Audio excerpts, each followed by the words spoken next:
이재명 더불어민주당 대표의 체포동의안 어제 국회에서 투표 차이로 가결이 됐습니다.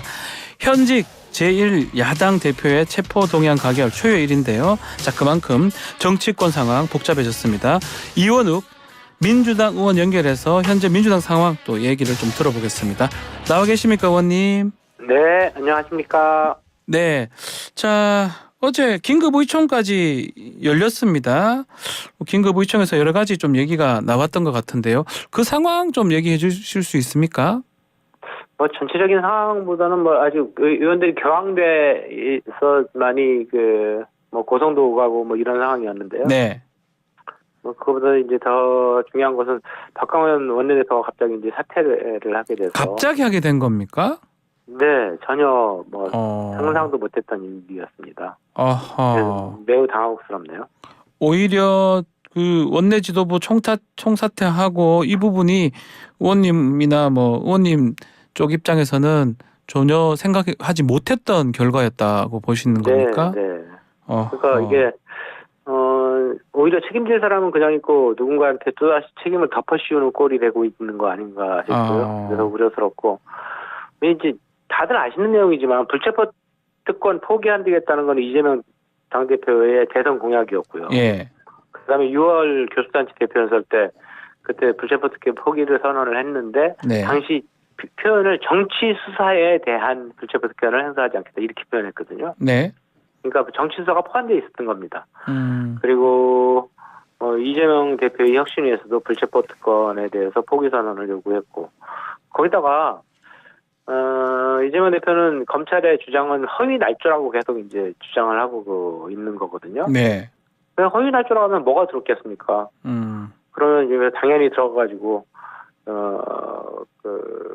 나 가결시켜 달라. 그래서 분열도 없애고 갈등도 좀 최소화시키는 이러한 판단을 하고 그러고 나서 당당하게 판사 앞에서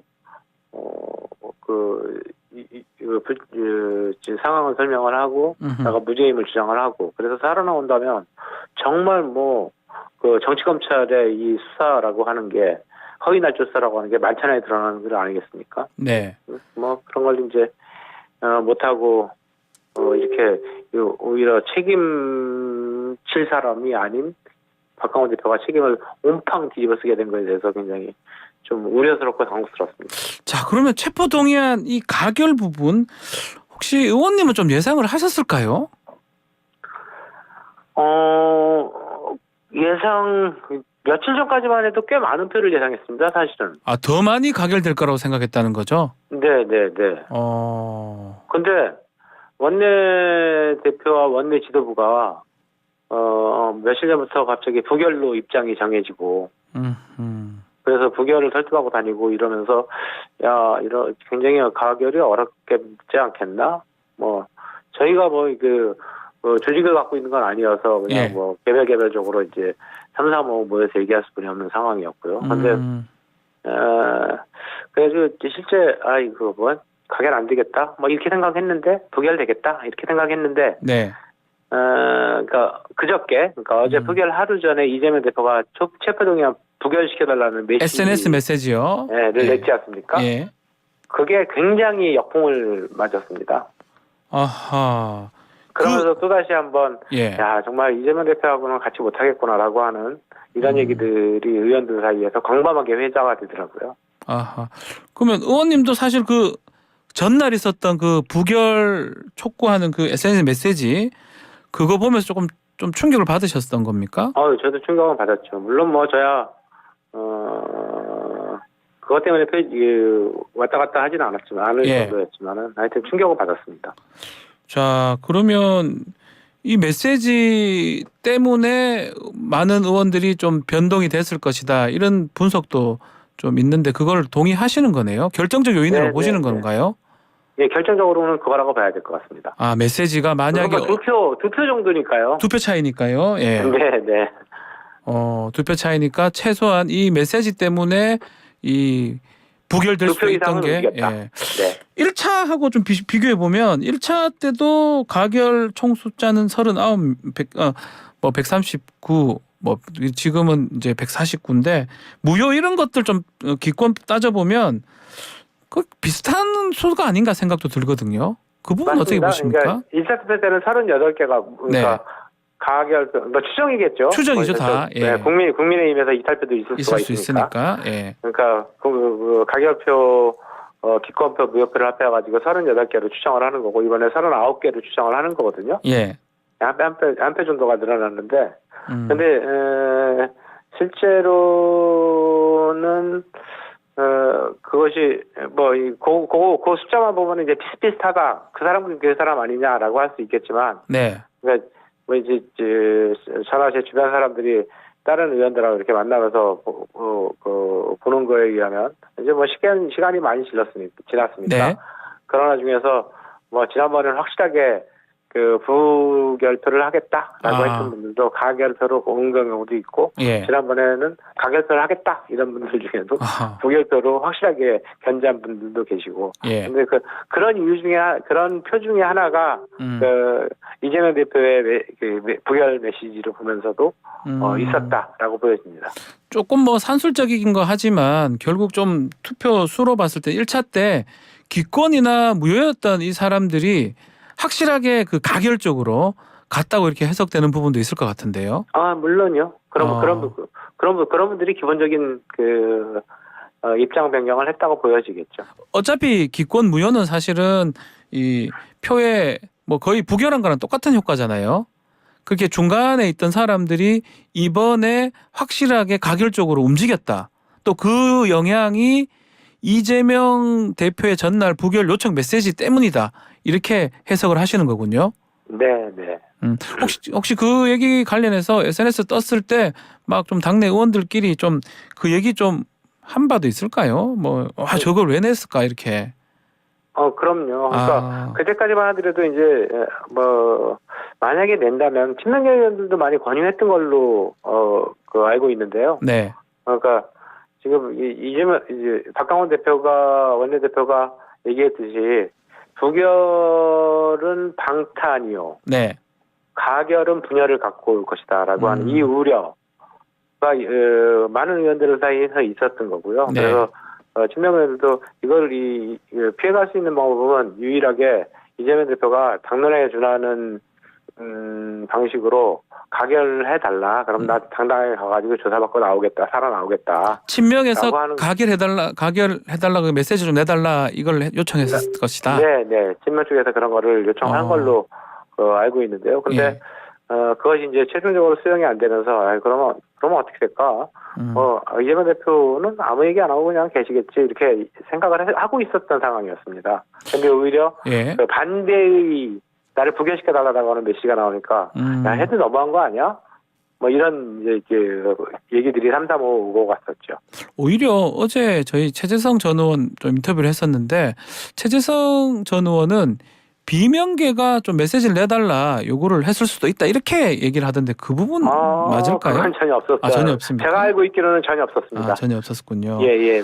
물론 그 개별적 의원들이 친명계 의원한테 이렇게 해가지고 좀 피해가야 되는 거 아니 이렇게 얘기를 할 수 있었겠지만, 근데 이재명 대표한테 제가 알고 있기로는 이재명 대표한테 직접 그런 내용을 전달하는 의원들은 제 주변에는 없었던 걸로 알고 있습니다.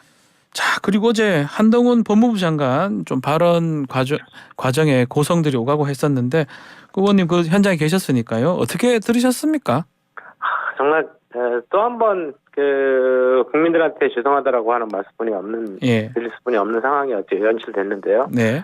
대한민국의 정치 수준을 완전히 또 한 번 보여준 거 아닌가 싶습니다. 한동훈 장관은 사실 그렇게 장하게 시간을 끌면서 할 필요는 없었거든요. 그러니까 요약만 설명하고 뭐 이렇게 이러이러한 이유로 해가지고 하니 좀 해달라라고 하는 요청만 하면 될 텐데 이제 논란이 벌어지는 시점에서 한 장관이 증언을 이제 지금부터 증거에 대한 얘기를 하겠습니다. 이래가지고 더 논란이 증거 얘기 증폭이 되기 시작하는데 그때 김진표 의장께서 짧게 할 수 없냐라고 하니까 뭐 이러면서 이제 자기 남아 있는 그 원고를 A4용지를 이렇게 한 명 한 장 넘기면서 네. 저희가 확인했습니다. 근데 그때 뒤에서 앞에서 바라보니까 6장인가 7장이 남아 있더라고요. 그 시간에 이미. 아하. 그러니까 너무 많은 내용을 가지고 준비해 온 네. 거는 이재명 대표에 대한 망신 주기 뭐 이런 것들이 이제 내포되어 있는 거 아닌가 싶고요. 네. 그러니 이제 민주당 의원들이 반발했는데, 근데 한정관 입장에서 좀 짧게 했으면 좋았고, 민주당 예. 의원들도 만약 이 반발로 인해서 막 시간이 끌어졌거든요. 네. 그래서 마치 뭐 정회까지는 안 갔지만은 예. 계속 이제 못 하고 뭐 이렇게 됐는데, 그 시간이면 이 시간이면은 한정관 발언 다 했겠네. 저는 이제 앉아서 그렇게 느껴지더라고요. 아, 또 고성 때문에 좀 더 또 끌어졌다 이렇게 보셨군요. 네. 그 피의 사실 공표 부분은 어떻게 좀 문제가 될까요? 아니 그거는 전혀 근거 없는 얘기죠. 아, 근거 없는 얘기다. 예, 피의자들이 그건 법무부 장관으로서 와가지고 체포영장에 대한 취지를 설명하는 것은 당연한 얘기고요. 예. 피의 사실 공표라고 하는 건 수사하는 검사가 경찰이나 검사가 수사 이의 내용을 밖으로 외부로 알리는 것, 이게 피의 사실 공표입니다. 네. 자, 어제 한 장관 그 체포한 설명 이게 표결에 좀 영향을 줬다고 보시는지요? 어제 한 장관 것까지는 표결에 영향은 없었으리라고 보여집니다. 네. 상관이 없었을 그때는 것이다. 이미 예. 의원들이 대부분의 마음을 정하고 결정하고 왔을 들어간 거 것이다. 아닌가? 네. 예. 자, 지금 이제 결과는 이제 가결로 됐습니다. 근데 지금 뭐 여러 가지 일들이 좀 일어나고 있는데, 특히 이재명 대표 지지하는 원외 뭐 조직이 있는데 좀 색출하겠다 이런 예고를 했습니다. 이 부분 어떻게 보십니까? 그러니까 저는요 어저께 이재명 대표 잠 거의 못 잤으리라고 생각해요. 못 주무셨겠죠 아마도. 예. 예. 야, 이 투표를 이걸 왜 못 막았지?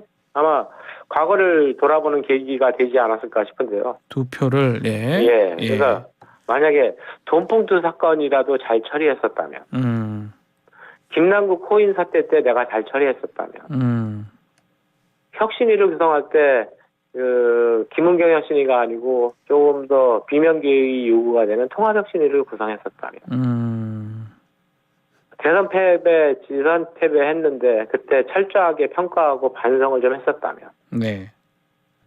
악성 팬덤들이 이렇게 막 문제 제기를 많이 하는데, 악성 팬덤에 대한 문제 제기를 많이 하는데 그 단절을 내가 조금 더 하기 위해서 노력했었다면, 예. 당무 운영을 하는 데 있어가지고 좀 더 공정하게 했었다면, 네. 통합적 포용적으로 당 운영을 했었다면, 예를 들어 어저께 부결시켜달라고 하는 메시지만 내지 않았었다면, 뭐 이런 것들이 다 어제 떠오른 얘기들, 생각들 아닐까 제 추측해 보는데요. 예, 그 지금 의원님 말씀대로라면 정치적 어떤 얘기들이 많은 거잖아요, 지금. 그러니까 만약에 그런 거, 그 중에 사실은 아주 중요한 내용 중에 하나가 팬덤의 문제가 있는 겁니다. 좀 강성 지지층을 말씀하시는 거죠? 그렇죠. 근데 이 개딸이라고 하는 단어가 이재명 대표의 팬덤들이 스스로 만든 용어였거든요. 예. 근데 이미 국민 혐오 단어가 돼가지고 그들 스스로도 개딸이라고 하는 용어를 쓰지 말아달라고 요청을 합니다. 그러니까 자기들도 그것이 얼마나 잘못되고 있다라고 하는 거를 일부는 깨닫고 있는 거죠. 강성 팬덤들을 동원해가지고 의원들의 입을 막는 데는 확실하게 성과를 거뒀다고 봅니다. 의원님 동원됐다고 보시는 겁니까, 그러면? 예? 동원됐다고 보시는 겁니까? 아니, 그분들이 자발적으로 하신다고? 예, 자발적이죠. 자발적으로 하는데 어쨌든 그분들이 존재하고 그분들 때문에 이런 결과도 났을 것이다, 이렇게. 그럼요. 의원들 입을 막는 데는 동원을 됐는데 도움이 이재명 대표 입장에서는 성과를 거뒀지만, 근데 얼마나 가겠습니까? 모든 의원들의 입을 막을 수는 없는 겁니다.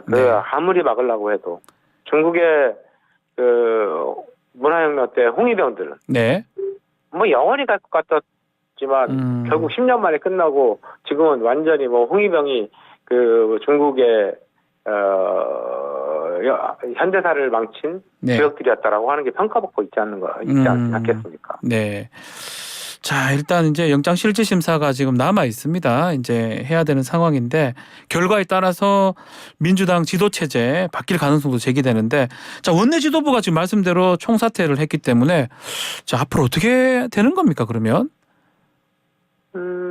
일단 당원 단계에 따라서 원내대표를 조기에 아마 제가 알고 있기로는 10일 내인가 뭐 이렇게 아주 굉장히 빠른 시간 내에 지도부 공백 상태에는 뽑게 다시 새로 선출하게 되어 있습니다. 새로 선출요. 예. 네. 그러니까 당원 단계에 따라서 새로 선출하고 빨리 그 정통성 있는 원내 지도부를 구성을 해야죠. 예.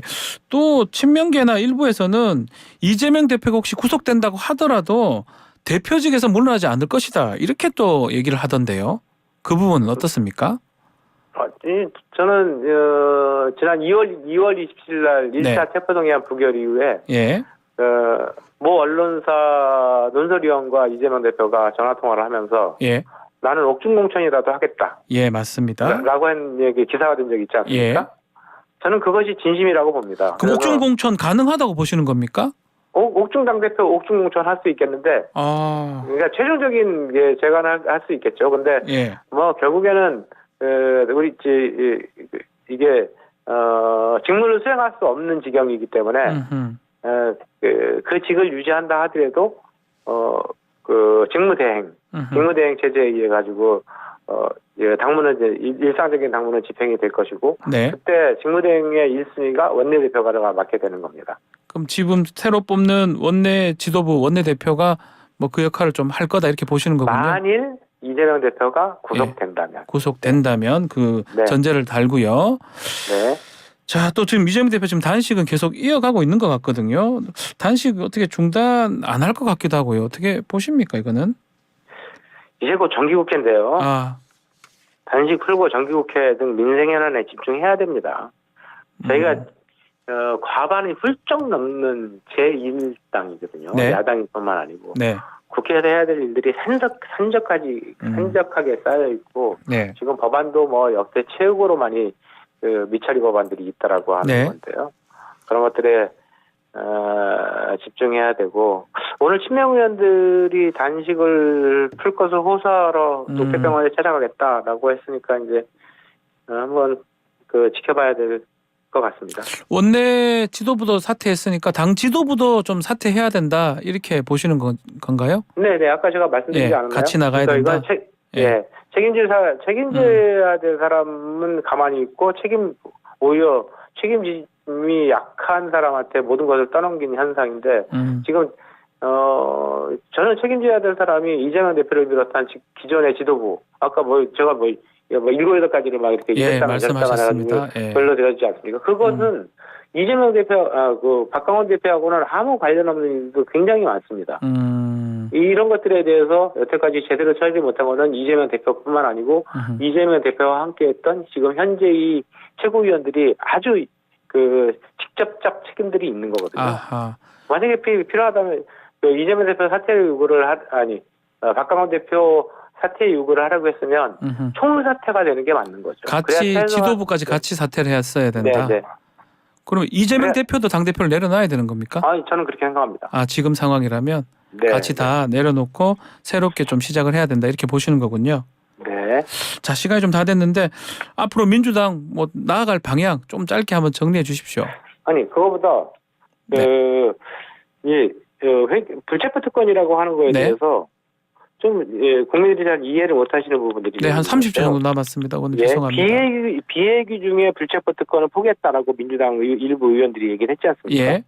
근데 불체포 특권은 회기 중에만 있는 겁니다. 그렇죠. 비회기 중에는 불체포 특권 자체가 없는 거고요. 심지어 비회기 중에 구속이 된 의원도 윤관석 국회 회기 중에는 국회의원들의 참석 과반 의결로 해서 석방시킬 수 있는 것이 불체포 특권이라는 거거든요. 그래서 그거에 대해서 국민들께 좀 한번 어느 순간 정확하게 하셔야 된다. 싶었습니다. 알겠습니다. 자, 오늘 말씀은 여기까지 듣겠습니다. 감사합니다, 의원님. 네, 고맙습니다. 이원욱 더불어민주당 의원과 함께했습니다.